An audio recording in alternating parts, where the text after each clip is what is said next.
j'avais méprisé à mes yeux.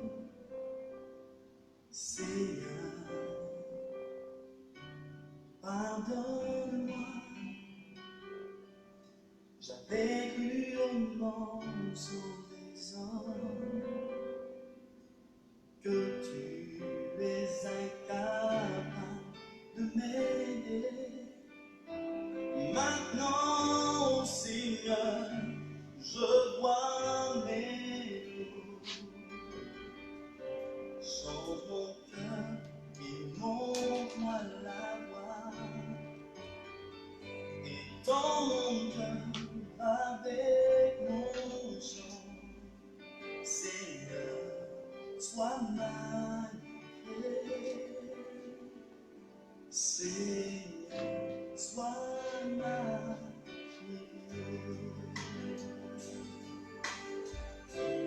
Sois magnifié, Seigneur.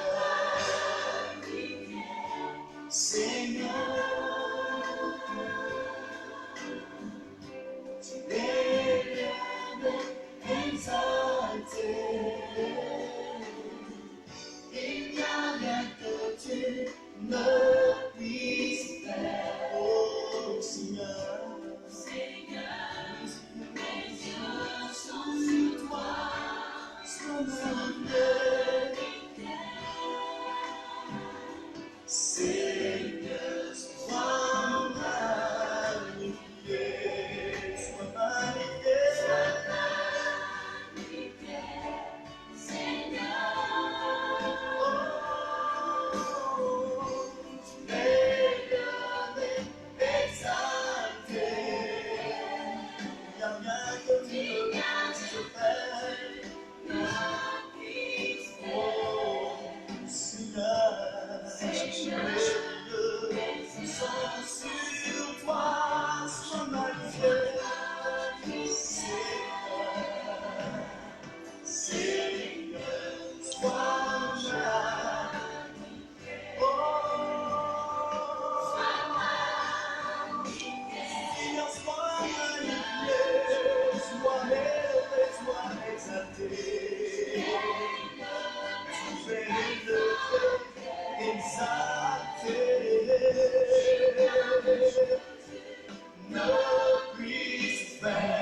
Sont sur toi, sois magnifié.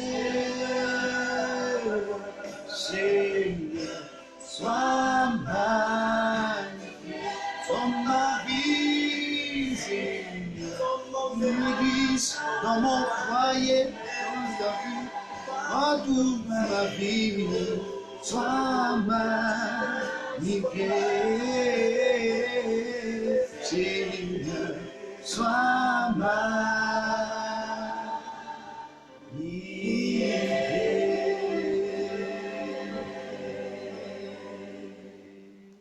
Que le Seigneur Jésus de Nazareth vous bénisse abondamment pour votre présence, Soyez abondamment bénis. Nous sommes à notre programme de 15 minutes de vérité. Shalom à tous.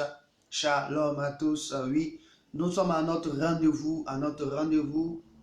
Accroche-toi ce matin parce que ça sera puissant. Accroche-toi encore ce matin. La gloire revienne au Seigneur. Gloire à Dieu. Oui, comme la Bible le dit, il est bon, il est doux pour des frères et des sœurs de demeurer ensemble. Voici que nous sommes encore de nouveau ensemble.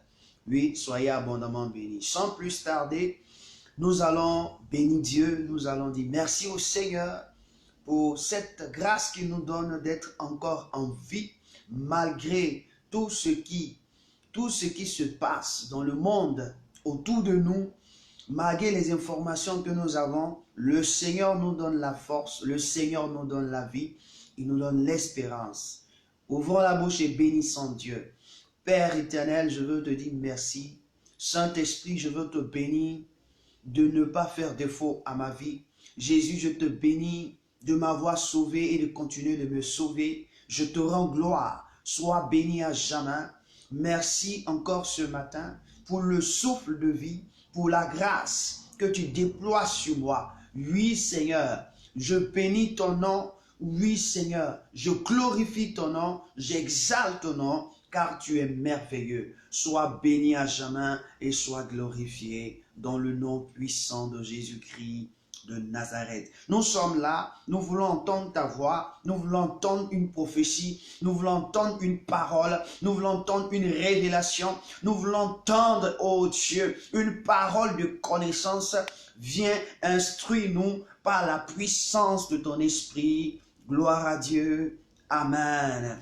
Que le Seigneur vous bénisse abondamment. Oui, le Seigneur vous bénisse abondamment. Oui, ce matin, nous allons partir dans la Bible. Nous allons prendre Matthieu le chapitre 5, à partir du verset 2.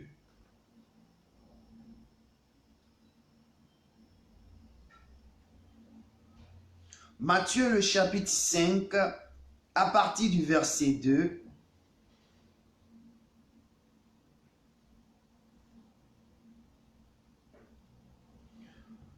Voici la parole que nous allons lire et sur laquelle nous allons discourir, sur laquelle nous allons penser, sur laquelle nous allons parler. Alléluia. Et je lis la parole de Dieu à partir du verset 2 jusqu'au verset 3. Puis, ayant ouvert la bouche, il les enseigna et dit: Heureux les pauvres en esprit, car le royaume des cieux est à eux. Je reprends Matthieu chapitre 5 à partir du verset 1 jusqu'à 3, pour que tu comprennes bien. Voyant la foule, Jésus monta sur la montagne, et après qu'il se fut assis, ses disciples s'approchèrent de lui. Puis, ayant ouvert la bouche, il les enseigna et dit: Heureux les pauvres en esprit, car le royaume des cieux est à eux. Amen. Oui, je dis Amen, je dis Amen, je dis Amen, je dis Amen à cette parole. Dis Amen 3 fois pour cette parole. Que le Seigneur vous bénisse abondamment. Oui, ce matin, voici le passage. Le passage sur lequel nous allons parler est Matthieu chapitre 5, verset 3, qui dit: Heureux les pauvres en esprit, car le royaume des cieux est à eux. Mon frère, ici, la Bible nous informe, nous donne une information capitale. Savez-vous que tout homme qui vit sur la terre, après qu'il ne vit plus sur la terre, c'est-à-dire après qu'il ait quitté la terre, c'est-à-dire au jour de sa mort, le jour où il mourra, il n'aura plus la force de parler comme moi je parle, ni de marcher et coucher sans souffle de vie. Son désir est d'aller au paradis. Son désir est d'aller à l'au-delà. Son désir est d'aller dans le royaume des cieux. C'est le paradis qu'on appelle le royaume des cieux. Et notre désir, c'est un jour de retourner là où il y a la vie tranquille. On parle du paradis. C'est pourquoi vous allez voir dans Luc, quand vous allez voir dans Luc 23, verset 43, là-bas, la Bible dit, il y avait un brigand qui tuait, qui faisait du désordre. Mais à la croix, il a dit à Jésus que lui, il reconnaît qu'il était un brigand. Mais que si Jésus s'en va, qu'il pense à lui dans son règne. Et la Bible déclare que Jésus a ouvert sa bouche pour dire: aujourd'hui, tu seras avec moi au paradis. C'est-à-dire, il savait, étant sur la croix, qu'il mourrait. Et qu'après sa mort, son lieu qu'il voudrait aller, c'est dans le règne de Jésus. C'est dans le règne de Jésus. Il voulait être dans un lieu en paix parce qu'il savait qu'il avait mal vécu sur la terre. Il avait mal vécu sur la terre. Si une chance pouvait lui être donnée, et c'est ce qui lui a été donné à la croix. Mais je ne sais pas si ça sera ton cas. Ce matin, le passage nous révèle et ça nous explique. On dit heureux. Ici, le mot heureux, on va pas à pas aujourd'hui ce matin. Le mot heureux. Voyez-vous, avant d'expliquer, nous allons remonter un peu. Jésus s'est levé, voyant la foule, il s'est mis sur une montagne, il s'est assis et il les enseigna. Et la première parole que Jésus va donner sur la montagne, il dit heureux ceux qui sont pauvres en esprit. Et quand vous regardez les heureux dans la Bible à partir de Matthieu chapitre 5, sont 9. C'est-à-dire ce sont des heureux qui sont très importants. Qu'est-ce que Jésus était en train de faire? Jésus était en train de parler, faire un sermon sur la montagne par rapport aux béatitudes. Et quand on parle des béatitudes, nous allons définir, quand tu vois à l'entête de la Bible, au Matthieu chapitre 5, on a mis sermon sur la montagne, les béatitudes. Et là, nous allons voir quelque chose de très important dans la définition de béatitude. Voici ce qui est marqué pour nous. La béatitude. Ici, le mot béatitude. Le mot français de béatitude qui vient du latin beatitudo signifie bonheur. Signifie bonheur. Béatitude signifie bonheur. Et si elle se dit particulièrement de la félicité des élus. Donc, on parle de félicité des élus. Béatitude, c'est le bonheur ou félicité des élus. Il désigne aussi certaines sentences de l'écriture relative à la nature du vrai bonheur. Oui, il désigne aussi, la béatitude désigne aussi ce qu'on avait certaines sentences où on parle du vrai bonheur et aux conditions de sa réalisation, du vrai bonheur et aux conditions de la réalisation du vrai bonheur. Donc quand Jésus dit heureux, il commence sa béatitude par heureux. Alors nous allons définir heureux. Heureux dans le Nouveau Testament, par lequel débute chaque béatitude, est la tradition du mot grec makanos. Makanos, qui, chez les païens, exprime un bonheur surnaturel. Alléluia. Donc ici, le heureux dans la Bible, chez les païens, exprime un bonheur surnaturel. Si un païen a compris que le heureux dans le langage grec exprime un bonheur surnaturel, et nous qui sommes enfants de Dieu, la question, un bonheur surnaturel, le bonheur des dieux, amen. Donc ici, heureux, quand vous lisez le Nouveau Testament et que vous trouvez quelque part où il est marqué heureux, c'est-à-dire que c'est un bonheur surnaturel. Est-ce que vous comprenez? Le bonheur des dieux. C'est-à-dire, là, on révèle le bonheur des dieux. On révèle ici le bonheur de Dieu. Oh, ça me fait du bien. Ça me fait du bien parce que je vois que le mot heureux révèle quelque chose en moi ce matin. On dit ça révèle le bonheur surnaturel chez les païens. Mais encore plus, ça révèle le bonheur des élus. Waouh! Le bonheur des dieux, plutôt, pas des élus, mais le bonheur des dieux. Mon frère. Alors, donc ici, quand Jésus était en train de parler, en disant heureux, les pauvres en esprit, car le royaume des cieux est pour eux, il était en train de parler de qui? Le bonheur. Quand on remplace heureux, on dit le bonheur des dieux. On parlait le bonheur des dieux sont ceux qui sont pauvres en esprit, à qui appartient le royaume des cieux.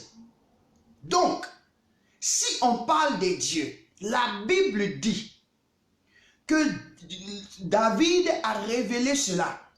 N'est-il pas écrit que vous êtes des dieux? Et Jésus l'a répliqué.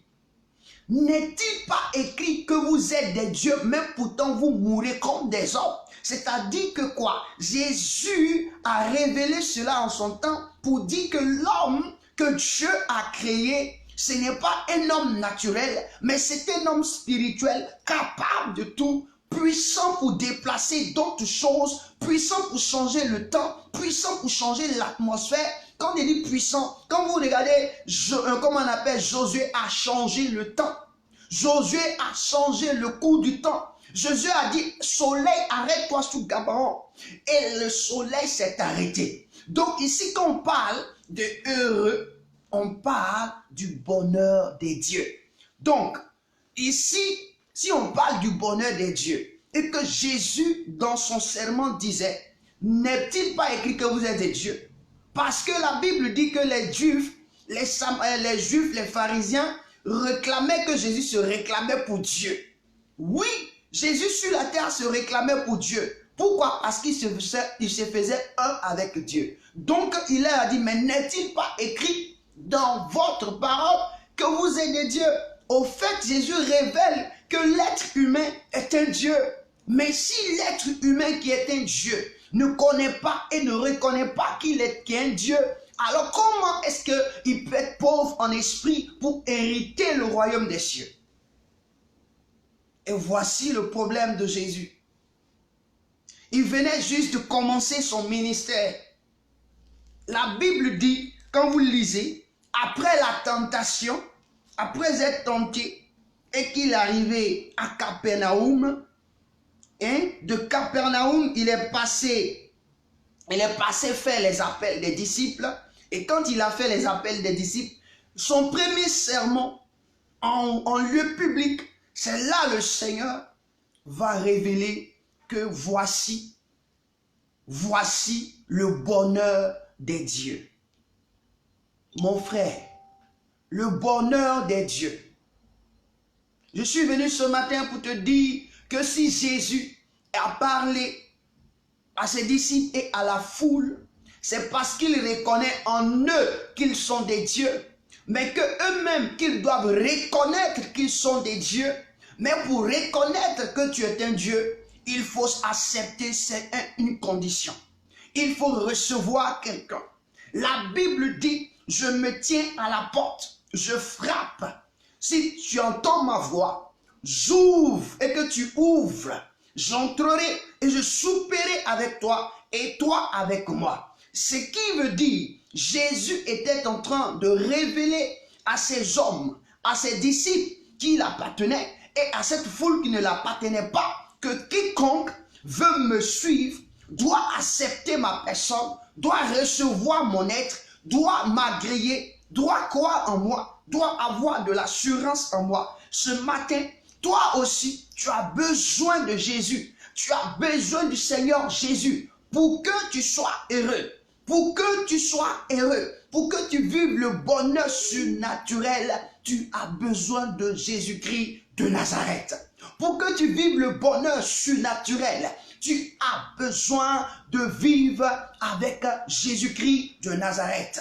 Qui parlait? C'est Jésus. Jésus dit heureux. Il n'y a personne d'eux qui peut te permettre d'aller au paradis. Comme je l'ai dit, il n'y a personne qui puisse te donner d'aller au paradis si ce n'est que Jésus-Christ de Nazareth. Amen. Il dit heureux ceux qui sont pauvres en esprit. Ici, le mot pauvre ne veut pas dire quelqu'un qui n'a rien. Le mot pauvre ici révèle le caractère de la mentalité d'une personne. Le mot pauvre révèle que c'est une personne qui est coupée de la couture des hommes, qui est coupée de l'école des hommes, de la couture des hommes, des traditions des hommes, des enseignements des hommes, et qui s'accroche à l'enseignement de Jésus-Christ pour hériter la personne de Jésus-Christ. Alors, je vais vous donner une définition et nous allons ce matin, ce matin pour ceux qui sont au matin et ce soir pour ceux qui sont au soir. Regardez le mot pauvre. Pauvre en grec veut dire tokos. Tokos. Tokos veut dire, la partie qui est importante, il dit en considération de l'esprit, parce qu'on parle de l'esprit. Alors, donc privé de la richesse de l'instruction et de la culture intellectuelle, offerte par les écoles, les hommes de ces conditions suivent plus facilement l'enseignement de Christ et prouvent qu'ils sont capables d'obtenir le trésor céleste. Amen. Donc ici, c'est d'être privé de l'instruction et de la culture intellectuelle offerte par les écoles. Écoutez-moi, les disciples de Jésus ne sont pas allés à l'école. Pierre était un pécheur. Pierre, qui était l'homme le plus célèbre que Jésus parla, sur lequel Jésus a bâti l'église, il n'est pas parti à l'école, c'est un pécheur. Jésus lui-même, c'était un fils de charpentier. Donc ce n'est pas le fait d'être à l'école, faire de grandes études, qui t'emmènera à pouvoir entrer dans le ciel. Non. Qui pourra te donner les aptitudes. Non. C'est de reconnaître les enseignements de Jésus. C'est de reconnaître l'instruction de Jésus. Marcher selon ses instructions pour obtenir ce que tu veux. Le brigand à la croix, et j'en termine là, n'a pas regardé à ses instructions. Il savait comment voler.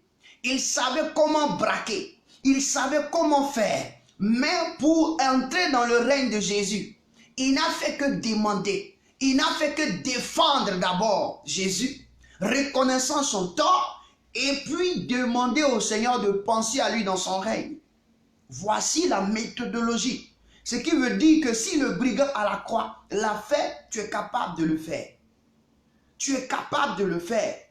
Le brigand a dit à son ami brigand, mon ami, nous, on a volé, on a tué lui. On l'a vu passer, il n'a rien fait. Nous, on l'a braqué aussi. Est-ce que tu sais ça? On l'a braqué. Lui, il ne mérite pas de mourir. Et la personne dit à Jésus, Seigneur, s'il te plaît, quand tu seras dans ton règne, pense à moi. Et Jésus lui dit, aujourd'hui, tu seras avec moi. Je veux te dire ce matin, la première des choses, tu veux le bonheur surnaturel. Tu veux le bonheur des dieux. Mon frère, il y a lieu d'être pauvre en esprit. Ce qui veut dire que tu as besoin d'enlever toutes ces traditions de ta famille dans ton esprit. Cette culture qu'on t'a donnée, on a pris pour formater ton âme. On a pris pour t'endormir les traditions, les coutumes.